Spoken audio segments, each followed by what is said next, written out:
प्यारे बच्चों नमस्कार। आइए आज के वीडियो में हम आपको इंग्लिश का बहुत ही इम्पोर्टेंट टॉपिक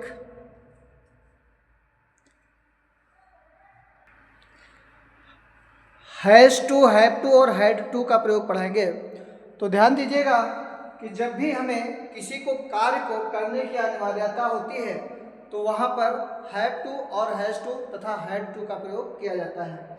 जैसे हिंदी में एक सेंटेंस है, मुझे जाना पड़ता है, मुझे जाना पड़ता है।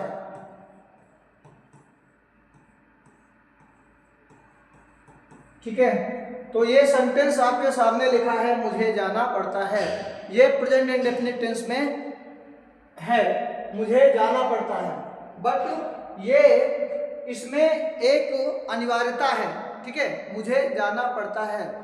तो ये आपके सामने जो लिखा है use of has, have, had to, तो पहली बात आप समझ लीजिए, हैज और हैव का प्रयोग होता है प्रेजेंट में और हैड का प्रयोग होता है पास्ट में। तो मुझे जाना पड़ता है, इसकी अंग्रेजी होगी आई हैव टू गो। ठीक है, आई हैव टू गो, तो मुझे जाना पड़ता है या मुझे जाना है। ठीक है, तो मुझे जाना पड़ता है। अब यहाँ आई के साथ हैव का प्रयोग किया गया। अगर यहाँ सिंगुलर नाउन होता, क्योंकि आई देखने में सिंगुलर है बट यूज में इसका प्लूरल होता है। उसके बाद में जैसे सिंगुलर कोई नाउन है, जैसे राम को जाना पड़ता है, ध्यान दीजिएगा, राम को जाना पड़ता है, जाना पड़ता है, तो इसका ट्रांसलेशन होगा Ram has to go. Ram को जाना पड़ता है, ये आपका हो गया राम हैज टू गो। तो जब भी कार्य में अनिवार्यता होती है, प्लूरल के साथ हैव टू का प्रयोग होगा और सिंगुलर के साथ हैज टू का प्रयोग होगा, ये प्रेजेंट में होता। अगर यही आपका पास्ट में है तो वहां पर आपको हैड टू का प्रयोग करना है। जैसे आपके सामने यही सेंटेंस है, मुझे जाना पड़ता था, ठीक है, लिखा है मुझे जाना पड़ता था, तो इसका होगा आई हैड टू गो। ठीक है, तो ये बहुत ही इंपॉर्टेंट टॉपिक आपका। अगर कोई अनिवार्यता है प्रेजेंट में तो उसके लिए हैव टू, हैज टू का प्रयोग करेंगे, और पास्ट में है तो उसके लिए हैड टू का प्रयोग करेंगे।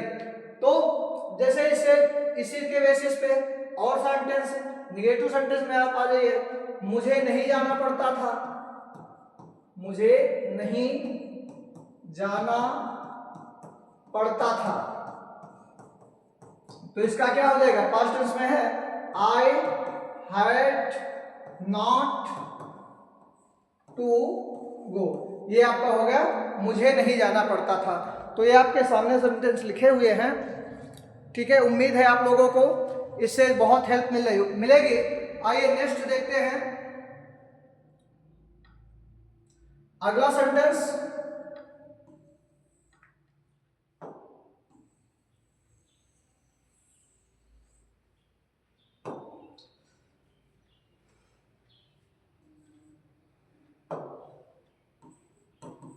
सरिता को पढ़ना पड़ता है, ठीक है, पढ़ना पड़ता है। अब यहां आपका सब्जेक्ट सरिता है और पढ़ता है, कार्य में अनिवार्यता, तो सरिता चूंकि सिंगुलर नाउन है, आप किसके साथ क्या प्रयोग करेंगे, हैज टू। ठीक है, हैव टू किसके साथ होता है, प्लूरल के साथ होता है। सरिता इज सिंगुलर नाउन, इसलिए आपको क्या लगाना है, हैव टू लगाना है। सरिता हैज टू रीड, और सरिता को नहीं पढ़ना है, सरिता को नहीं पढ़ना पड़ता है, Sarita has not to read. Okay, और अगर ये पास्ट में होगा तो जैसे मोहन को खेलना पड़ता है, खेलना, चलिए इस पास्ट का उदाहरण देता हूं, पढ़ता था।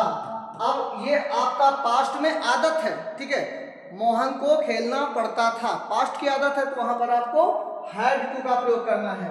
Mohan had to play. तो ये आपके अफर्मेटिव नेगेटिव हैं। अगर मोहन को खेलना नहीं पड़ता था, Mohan had not to play हो जाता। अगर इसी को इंट्रोगेटिव में बनाना है, क्या मोहन को खेलना पड़ता था, तो क्या करेंगे, आप जानते हैं कोई भी इंट्रोगेटिव सेंटेंस अगर होता है तो उसके लिए सबसे पहले हेल्पिंग वर्ब यूज करते हैं। तो इसमें आपको क्या करना है, जैसे क्या मोहन को खेलना पड़ता था, ठीक है, इसी सेंटेंस को मैं बढ़ाता हूं, क्या मोहन को खेलना पड़ता था। तो आपको आगे और कुछ नहीं करना है, ये जो हेड यहां पर आप लिखे हैं, ठीक है, ये जो हेड यहां पर लिखे हैं इसको यहां आपको लिख देना है। कहां पे, हैड मोहन से पहले, सब्जेक्ट से पहले हैड मोहन टू प्ले और लास्ट में इंट्रोगेटिव मार्क्स लगा देंगे, आपका इंट्रोगेटिव हो गया, ठीक है। और अगर ये सेकेंड टाइप का इंट्रोगेटिव है, जैसे मोहन को क्यों खेलना पड़ता है, ओके, जैसे हो मोहन को क्यों खेलना पड़ता है, मोहन को क्यों खेलना पड़ता है, ठीक है। तो आप इसके आगे जो इंट्रोगेटिव वर्ड है, आप जानते हैं जब भी इंट्रोगेटिव वर्ड कंटेंट्स के मिडिल में होते हैं तो इंट्रोगेटिव वर्ड की इंग्लिश सबसे पहले लिखते हैं जब हम इंग्लिश में ट्रांसलेट कर रहे होते हैं। तो यहाँ जो आपका हेड है, इससे पहले आप इस इंट्रोगेटिव वर्ड की इंग्लिश लिख देंगे, why had Mohan to play, और इंट्रोगेटिव मार्क्स लगाए। तो अगर आपको इन सेंटेंस से संबंधित कोई भी प्रॉब्लम है तो आप कमेंट करें और नेक्स्ट वीडियो में आपको उसका सॉल्यूशन मिलेगा। धन्यवाद। चैनल को लाइक करें, वीडियो को सब्सक्राइब करें, चैनल को सब्सक्राइब करें और वीडियो को लाइक करें तथा शेयर करें। धन्यवाद।